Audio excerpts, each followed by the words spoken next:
मी माझ्यासाठी खास बाजूला काढून ठेवायचा ठरवलं आणि तोच माझा श्रीमंत होण्याचा मार्ग आहे. तुलाही धनाढ्य व्यक्ती होण्यासाठी तसेच करायला हवं. एवढे बोलून तो माझ्याकडे एकटक बघत राहिला. त्याची नजर मला भेदून जात होती. बोलला मात्र काहीच नाही. एवढंच मी विचारलं,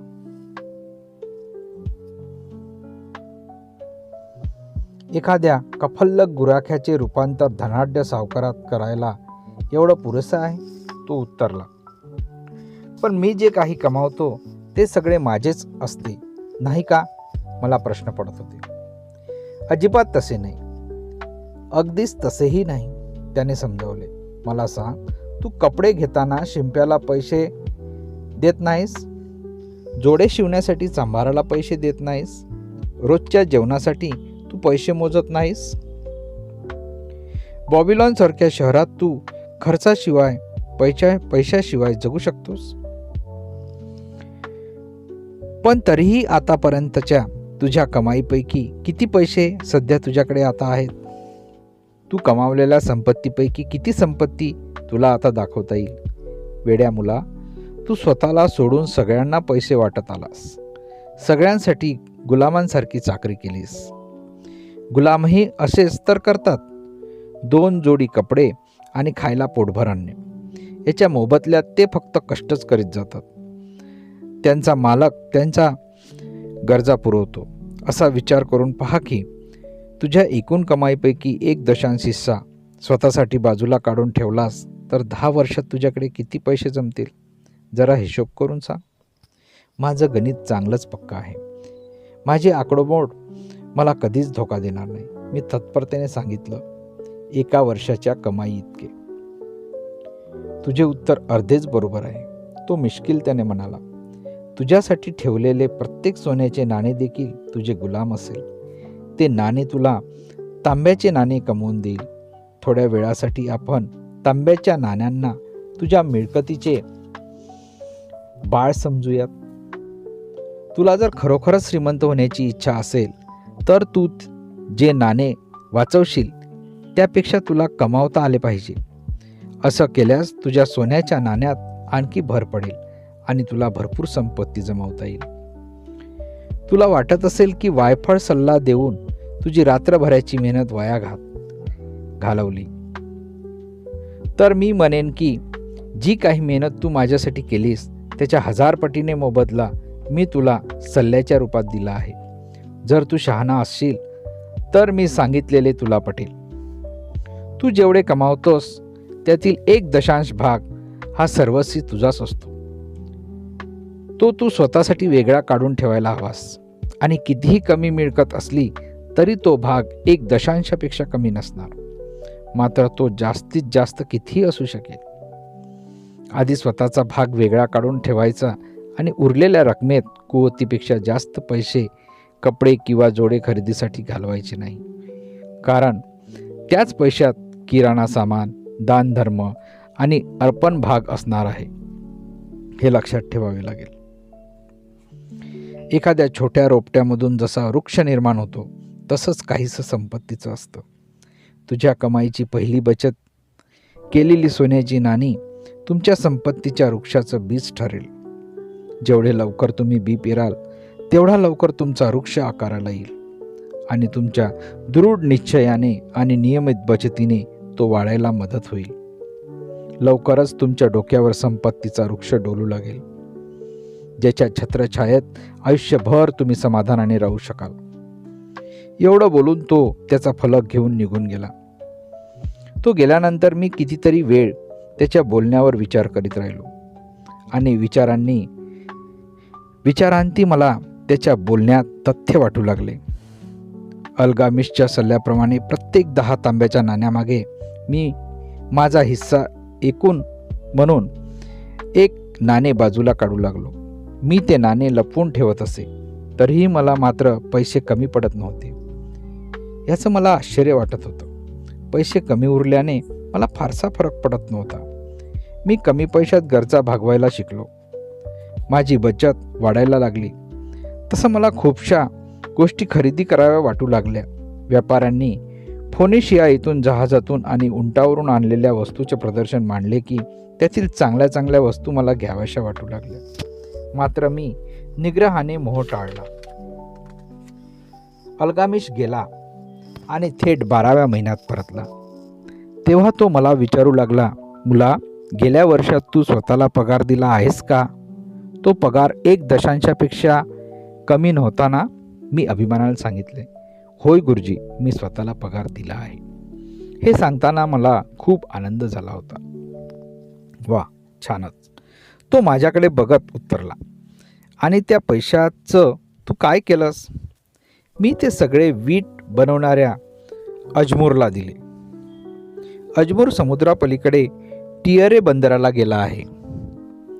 तिथे फोनिशियन लोकांकडून तो दुर्मिळ अशी रत्ने विकत घेणार आहे.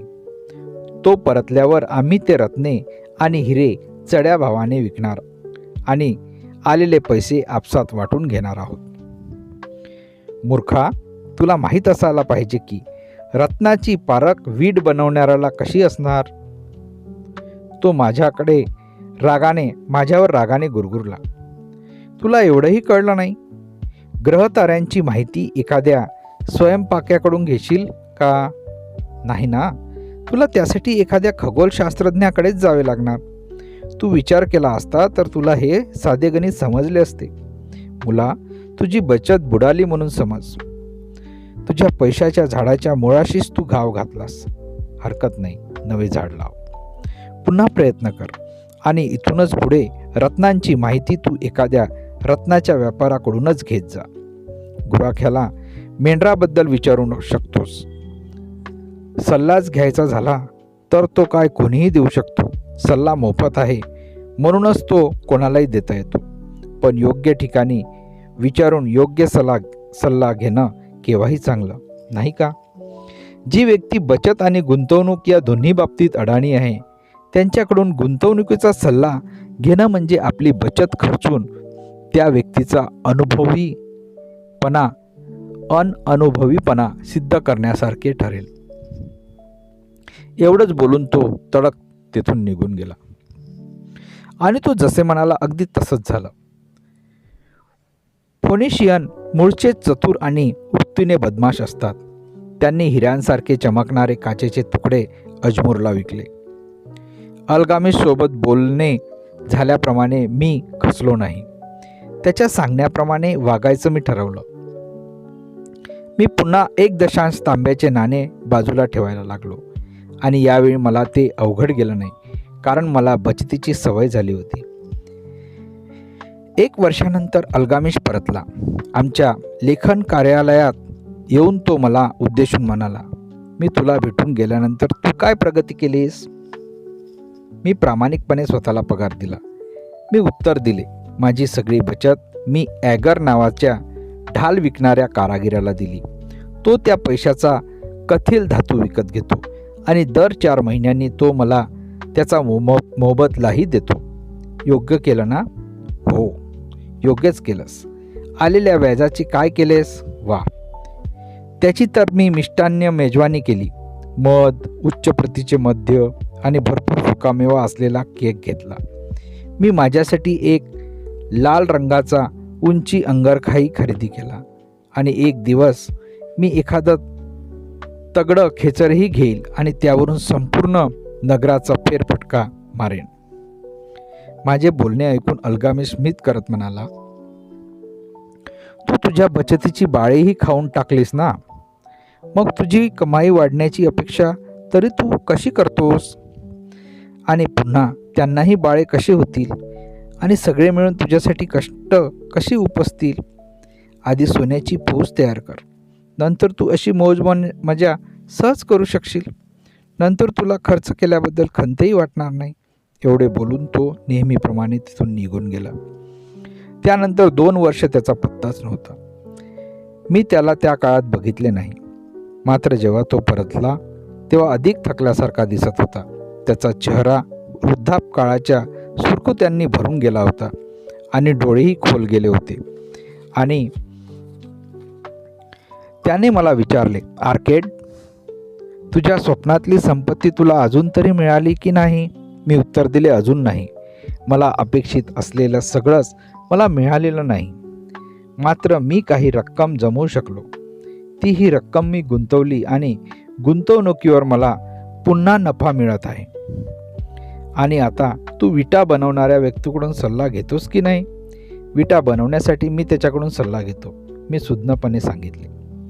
तो पुढे म्हणाला, मी शिकवलेलं तुला चांगलंच समजलं आहे. आधी तू कमी पैशात जगायला शिकलास, मग काटकसर करू लागला. त्यानंतर अनुभवी लोकांकडून योग्य तो सल्ला घ्यायला शिकलास. आणि सगळ्यात शेवटचा धडा म्हणजे आपल्या बचतीतून सोने कमवण्याची युक्ती तुला आली. खरं तर तू पैसे मिळवणं, बाळगणं आणि त्याचा योग्य विनियोग हे सगळं स्वतःला शिकवलंस. त्यामुळे मी तुझ्यावर एक जबाबदारी सोपवण्याचा विचार करत आहे. तू बघतोस आहेस, दिवसेंदिवस मी वृद्धत्वाकडे झुकतोय. माझ्याकडे अफाट संपत्ती आहे आणि म्हातारपणामुळे ती सांभाळण्याची मला भीती वाटते. माझ्या मुलांना कमावतं तर काहीच येत नाही, उलट ते नेहमी पैसे उडवत असतात. माझी निप्पूरमधील जमीन बघायला जर तू जाऊ शकलास आणि माझ्या जमिनीची काळजी घेतलीस तर मी तुला भागीदार बनवायचा विचार करेन. त्या बदल्यात मी माझ्या जमिनीचा काही भागही तुला बक्षीस स्वरूपात देईल. त्याच्या सांगण्यावरून मी निप्पूरला गेलो. त्याच्या जमीन जुमला अक्षरशः अफाट होता. मी त्याची सगळी जमीन ताब्यात घेतली आणि काहीच दिवसांमध्ये त्याची संपत्ती अनेक पटीने वाढवून दाखवली. कारण मी त्यावेळी चांगलाच महत्त्वाकांक्षी होतो. संपत्ती सांभाळण्याचे सगळे तंत्र मी तोपर्यंत अवगत करून घेतले होते. मीही खूप कमावले आणि जेव्हा अल्गामिशचा आत्मा अज्ञाताच्या प्रवासाला निघून गेला तेव्हा त्याने वचन दिल्याप्रमाणे त्याच्या जमिनीचा काही भाग मला बक्षीस स्वरूपात मिळाला. अल्गामिशने मरण्यापूर्वी तशी कायदेशीर तरतूद करून ठेवलीच होती. एवढं सांगून आर्केड थांबला. त्याची कहाणी संपली होती. ते सगळे ऐकून त्याचा एक मित्र म्हणाला, तू नशीबवान आहेस, कारण अल्गामिशने तुला वारस म्हणून नेमले. नशीबवान म्हणू शकता, पण एवढ्यासाठी की मला श्रीमंत होण्याची जबरदस्त इच्छा होती आणि पहिले 4 वर्ष मी नियमितपणे 1 रक्कम बाजूला काढून ठेवायचो. त्यावरून माझी महत्त्वाकांक्षाच लक्षात येते, नाही का? एखाद्या मासेमाराने वाऱ्याच्या बदलाच्या दिशेचा अभ्यास करून जाळे लावले आणि माशांचाही प्रतिक्रियेचा अभ्यास करण्यात आयुष्य घालवले असेल तर त्याला नशीबवान कसे म्हणणार? ती तर त्याची साधना ठरेल ना. संधी ही अतिशय चंचल असते. ती संधी घेण्यासाठी जो तयार नसतो त्याच्याकडे ती जातच नसते. तू आणखी एका कारणासाठी इतर सर्वांपेक्षा वेगळा आहेस. तुझी पहिली बचत वाया गेली तरी तू हिंमत सोडली नाहीस. त्यातून तुझी मजबूत इच्छाशक्ती दिसते. दुसरा एक मित्र म्हणाला. इच्छाशक्ती? आर्केड म्हणाला. फक्त इच्छाशक्ती ठरवणे मूर्खपणा ठरेल. तुम्हाला काय वाटतं? फक्त इच्छाशक्तीमुळे तुम्ही काहीही करू शकता. इच्छाशक्तीमुळे एखादा माणूस उंटापेक्षा जास्त ओझे वाहू शकेल किंवा त्याच्यात बैलाच्या ताकदीपेक्षा अधिक ताकद येईल. इच्छाशक्ती फक्त तुम्हाला एखादी गोष्ट पूर्ण करण्यासाठी मदत करते. कितीही साधा एखादा निश्चय करायचा मी ठरवलं तर तो काटेकोरपणे पूर्ण करता येईल का? उदाहरणच घ्यायचं झालं तर समजा मी असे म्हणालो की मी पुलावरून जाताना रोज एक खडा पुलावरून वाहणाऱ्या पाण्यात टाकेन. असे 100 दिवस मी खडे वाहत्या पाण्यात टाकेन. तर मी खात्रीने सांगतो तो निश्चय पूर्ण करण्यासाठी माझी इच्छाशक्ती मदत करेन. समजा 7व्या दिवशी तिथून जाताना मी खडा टाकायला विसरलो तर मी असं नाही म्हणणार की आजच्या ऐवजी मी उद्या 2 खडे टाकेन.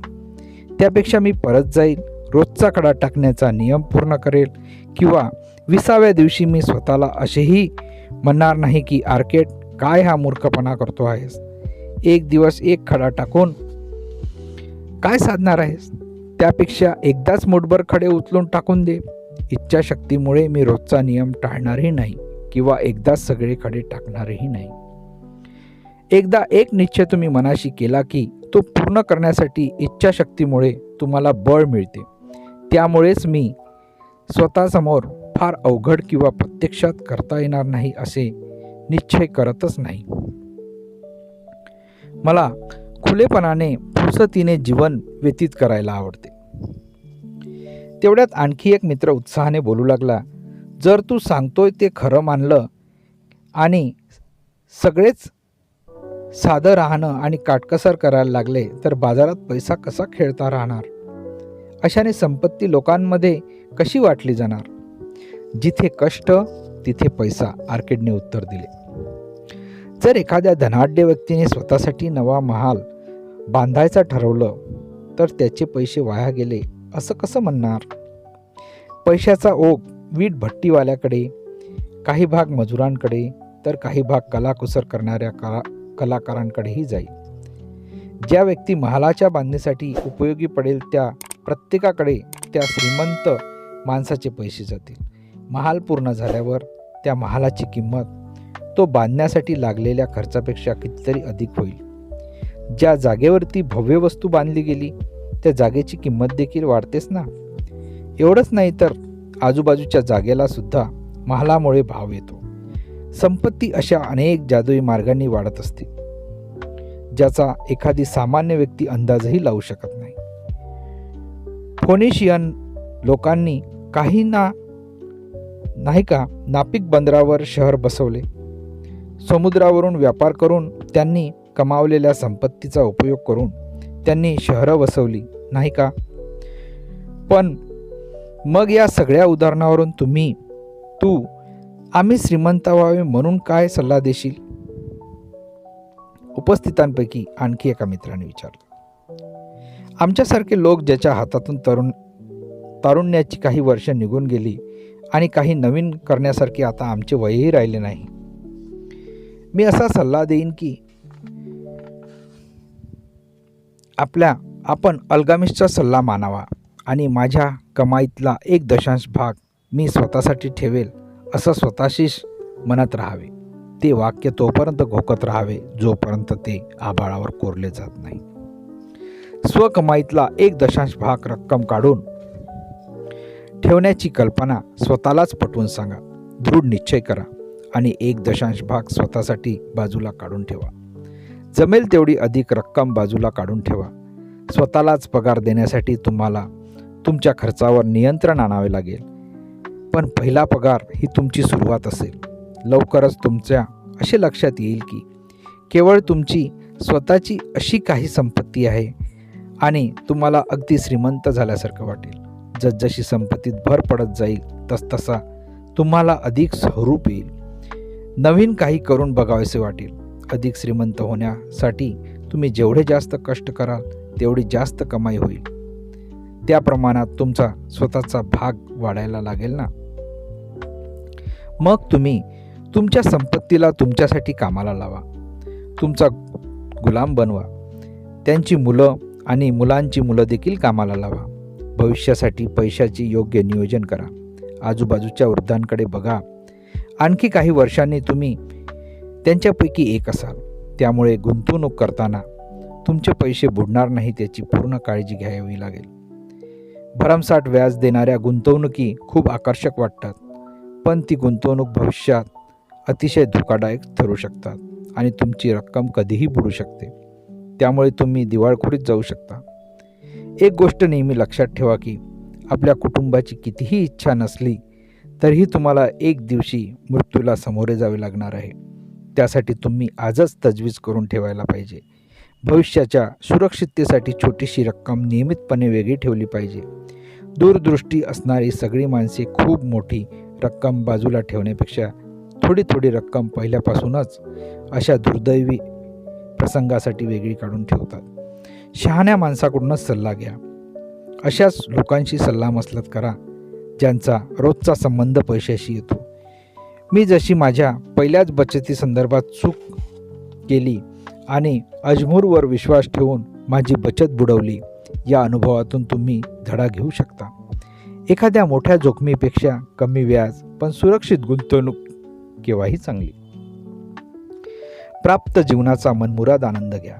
स्वतःला खूप ताण देऊ नका. खूप बचत करायची गरज नाही. तुम्ही तुमच्या कमाईतून 1 रक्कम बाजूला काढू शकलात तरीही पुरेसे आहे. त्यातच समाधानी राहा. उरलेल्या रकमेत मौजमजा करत जगा. फार जास्त कंजूसी करण्याची किंवा खर्चाची भीती वाटण्याची आवश्यकता नाही. आपल्याला मिळणाऱ्या अनेक गोष्टींमधून आपले जीवन संपन्न करता येऊ शकते. त्या सगळ्यांचा उपभोग घ्या आणि बघा आयुष्य कसे सुंदर असेल.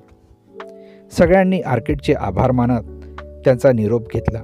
आर्केडचे मित्र त्याने सांगितलेले श्रीमंत होण्याचे मार्ग लक्षपूर्वक ऐकत होते. काही जण मात्र त्या प्रसंगी अगदी शांत राहिले, कारण खरं तर तो काय सांगत होता याची कल्पना त्यांना करता येत नव्हती आणि ते समजू शकत नव्हते. काही जण तिरसट होते. एवढ्या श्रीमंत माणसाने स्वतःचे अनुभव आपल्याला का सांगावे? आपल्या नशिबात श्रीमंती कुठे आहे असे समजून त्यांनी त्याचे बोलणे तिथेच सोडून दिले. काहींच्या नजरेत मात्र चमक आली. त्यांच्या डोक्यात चांगलाच प्रकाश पडला. त्यांना खात्री पटली की प्रत्येकाला अल्गामिश नावाचा गुरु भेटत असतो. तो त्या सगळ्यांना भेटतो ज्यांना गरिबीचा अंधकार दूर करून स्वतःच्या आयुष्यात प्रकाश निर्माण करायचा असतो. ज्यांना अल्गामिश भेटतो त्या प्रत्येकाला त्याचा मार्ग सापडतोच. जोपर्यंत स्वतः काम करत नाही आणि अल्गामिशने सांगितलेला सल्ला ऐकत नाही तोपर्यंत त्यांना त्यांचा मार्ग सापडूच शकत नाही. आपल्याला कृतीप्रमाणे आणि संधी घेण्याची तयारी असणाऱ्या प्रत्येकाला त्याचा मार्ग सापडतोच. काही लोक मात्र नंतरही काही काळापर्यंत आर्केडला नियमित भेटत राहिले. आर्केडनेही नेहमीच त्यांचे तोंड भरून स्वागत केले. आर्केडसारखे लोक जे अनुभवातून समृद्ध असतात आणि त्यातून आलेले शहाणपण इतरांना सांगायला ते नेहमीच तयार असतात. आर्केडने योग्य गुंतवणूक करण्याचा मार्ग सांगितला, ज्यातून चांगला फायदा होऊ शकेल आणि रक्कम सुरक्षित राहील असे सल्ले दिले. त्याने केलेल्या मार्गदर्शनामुळे त्याच्या मित्रांची रक्कम ना बुडाली ना तोटा झाला. सगळेच सल्ले भरपूर परतफेड देणारे ठरले. ज्यांनी आर्केडचा सल्ला ऐकला त्यांच्या आयुष्याला कलाटणी मिळाली, कारण ते सत्य जे अल्गामिशकडून आर्केडला समजले ते आर्केडने इतरांना सांगितले होते. तुमच्या मिळकतीचा एक भाग तुम्ही स्वतःसाठी राखून ठेवावा. तर चला मित्रांनो, हे आपण ऐकले प्रकरण दुसरे. आता भेटूया पुढील प्रकरणात. नमस्कार.